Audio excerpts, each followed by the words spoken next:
The GR Corolla is Toyota's newest hot hatchback. With a turbocharged 3-cylinder engine, we know it's quick, but is it efficient? Today, we're gonna find out.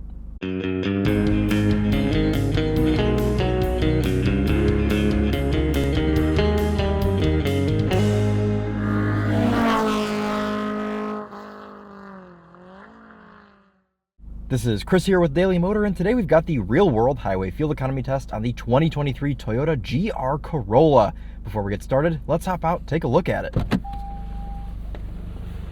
This is a car that myself and pretty much every car enthusiast has been looking forward to since the GR Yaris came out in Europe and Japan and every market except here. But luckily, we have finally gotten some of the GR goodness here with the GR Corolla.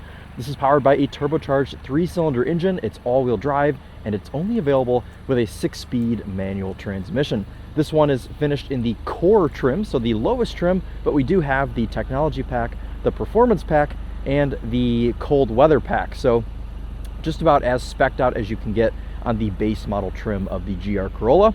If you want to learn more about this hot hatch, make sure you check the links in the description. We've got a full review, a sound system test, a first drive, and more. So make sure you check that out if you want to see more of this little hot hatchback. But today we got to find out if this thing does all of the proper hot hatchery and see if, sure, it's very fast and fun to drive on the weekends, but during your weekly commute, how efficient will this thing be? So then, why do we run this test? Well, the EPA's fuel economy test, which gives this GR Corolla 28 MPG on the highway, only averages 48 miles per hour, and we know that some people like to take their cars on actual road trips. So what we're going to do today is go out 50 miles and back 50 miles, averaging 70 miles per hour to get a more real-world figure. Couple things worth noting for today's test. Outside temperature is 43 degrees Fahrenheit. We're going to be running the climate control inside the cabin at 73 degrees auto. Tire pressures have been set to their factory door placard indicated 35 psi front and 33 psi rear cold. And we're going to be using the same gas pump both times, using the same 3-click filling method to get the most accurate results possible. All right, let's go ahead and hop out, grab our first fill. 6.7 gallons going in there for our first fill.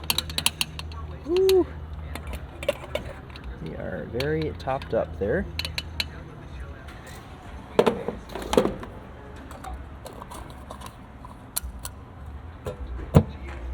All right, let's go ahead and get started.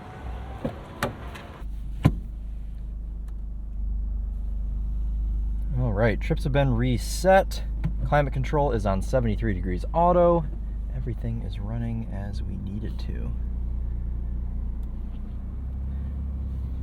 Okay, let's go ahead and cycle through our drive modes here on this GR Corolla. We've got custom, sport, normal, and eco. Today we will be running in eco mode to give this thing the best shot at meeting its 28 MPG EPA estimated MPG. All right, now we gotta navigate through this minefield. Highway's about a half mile away. Going to drive nice and carefully until we get there, and we'll update you once I am merging on. Now, the purpose of this test is not to hypermile. I'm simply going to merge onto the highway, set the cruise control to a GPS indicated 72 miles per hour, and just drive like any normal person would on a road trip or a morning commute or anything like that.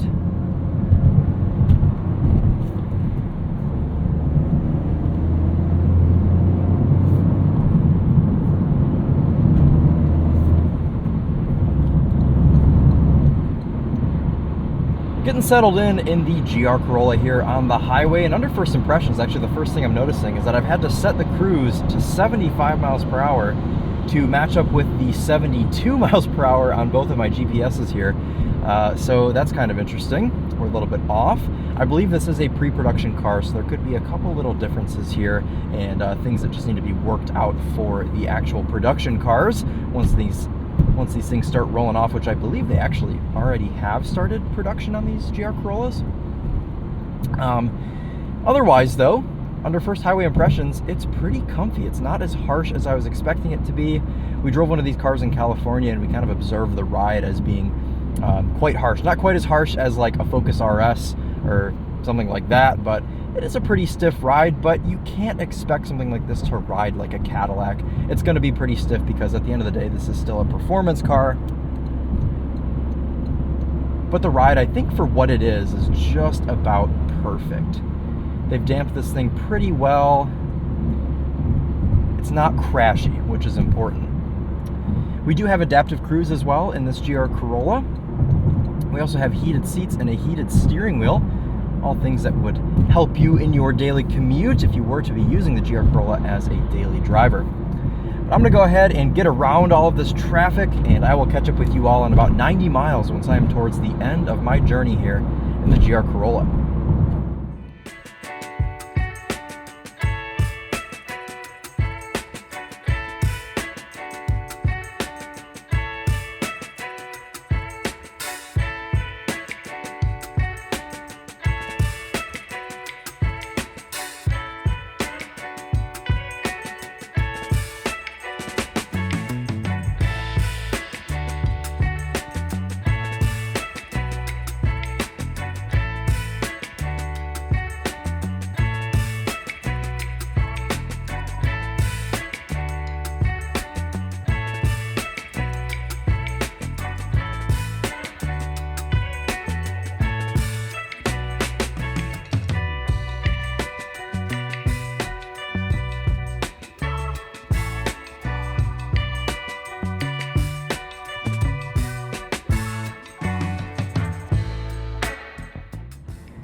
Wrapping up our drive here in the GR Corolla, and indicated on the cluster 30 MPG. When I took the photo, it was at 29.9, but we just ticked over there to 30. So just about 2 MPG over EPA there.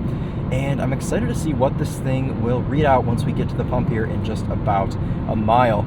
Otherwise, though, it's been a pretty nice trip in this car. The ride's a little harsh, like I said earlier, but it's to be expected for something like the GR Corolla. We've got plenty of driver aids in here, lane tracing, which is Toyota's way of saying lane keep assist. Also, we have a pretty decent radar cruise. It's not the best in the world, and honestly, it plays things a little bit too safe, as funny as that sounds. It brakes super early, and when you get over to go around somebody, it's not super aggressive with that. It's been a pretty good time in this. The seats are pretty comfortable, minimal wind and road noise, and the JBL sound system isn't half bad either. So I'm going to finish out this last about half mile here of my trip to the gas station, and I'll update you all once I have brimmed the tank on the GR Corolla. And 3.255 gallons going in there for our final fill. Woo. Drippy, drippy, drippy. It's about $5 worth of extra petrol that just dripped out. Anyways.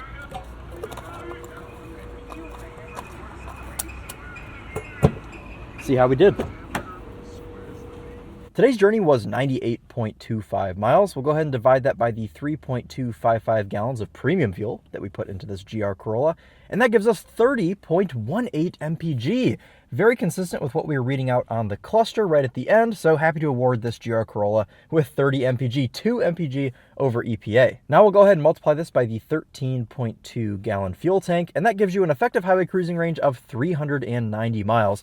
Bit of a small tank here in this GR Corolla, but hovering right around that 400 mile mark, so not too bad for a small performance hatchback. So there you go. 30 MPG, 390 miles of effective highway cruising range.